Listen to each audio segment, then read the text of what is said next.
আল্লাহ তাৎক্ষণিক এই জন্যই জানান না যে আল্লাহ তাআলা আপনার এই গুনাহগুলো গোপনে মাফ করতে পছন্দ করেন।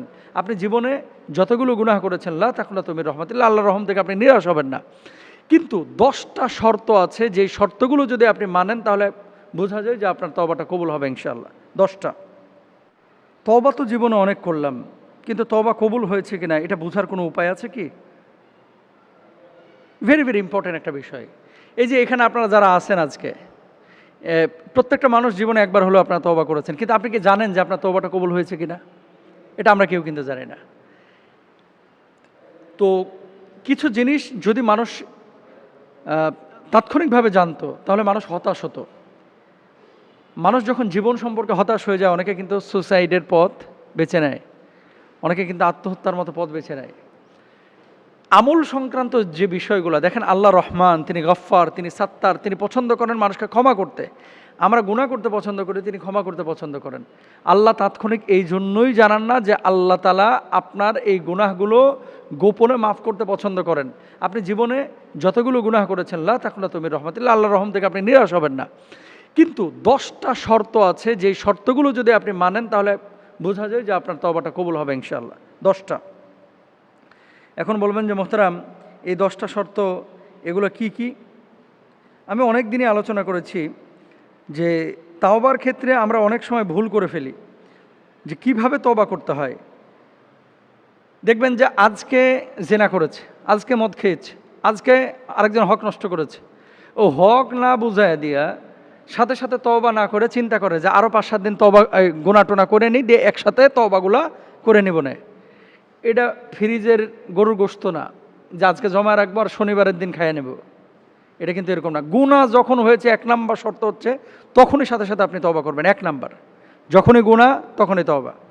2 নাম্বার, আন্তরিকভাবে অনুতপ্ত হওয়া, আন-নাদামু তাওবা। অনুতপ্ত হচ্ছে তওবা, ইবনে মাজার হাদিস। 3 নাম্বার, ভবিষ্যতে সেই গুনাহে আর ফিরে না যাওয়ার দৃঢ় সংকল্পবদ্ধ হওয়া বা দৃঢ় সংকল্প করা যে আর জীবনে এই গুনাহ আমি করব না। যদি এরকম করতে পারেন যে এই গুনাহ আমি আর জীবনে করব না, তাহলে আশা করা যায় যে আপনার তওবাটা ইনশাআল্লাহ কবুল হবে। 4 নাম্বার, মানুষের হক আদায় করা। আপনি যদি কোনো মানুষের হক নষ্ট করে ফেলেন তাহলে সেই হকটা আপনাকে আগে আদায় করতে হবে। হক আদায় না করে আপনি যদি মনে করেন যে আমার তওবা কবুল হয়ে গেছে, এটা ভুল। যেই বান্দার হক নষ্ট করেছেন তার হকটা আদায় করে তারপর আল্লাহর কাছে তওবা করেন, তাহলে আল্লাহ তাআলা তওবা কবুল করবেন। কারণ আল্লাহ বান্দার হক নষ্ট করার গুনাহ এটা ক্ষমা করেন না, এটা যেহেতু বান্দার হকের সাথে সম্পৃক্ত।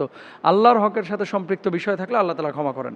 এখন ভাই বোনের সম্পদ মেরে দিয়েছে, বোন ভাইয়ের সম্পদ মেরেছে, আরেকজনের কাছ থেকে টাকা ধার নিয়ে আর দেন নাই, এগুলো কিন্তু কিয়ামতের ময়দানে আল্লাহ রাব্বুল আলামিন আপনার আমল কেটে কেটে ওই পাওনাদারদের পাওনা মিটাবেন।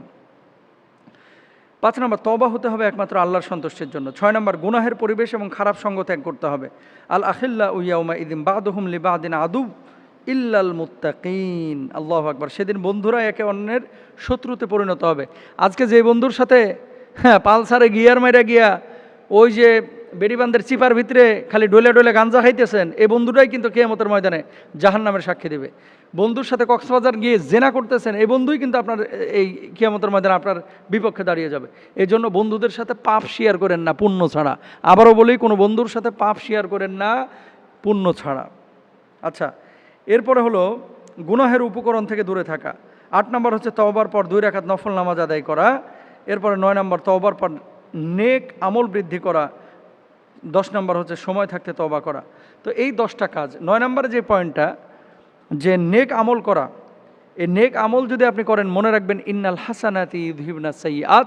যখন সৎ কাজ আপনি করবেন, অসৎ কাজগুলোকে আল্লাহ তাআলা মুছে দেবেন ইনশাআল্লাহ। আল্লাহ আমাদের তৌফিক দান করুন, আমিন।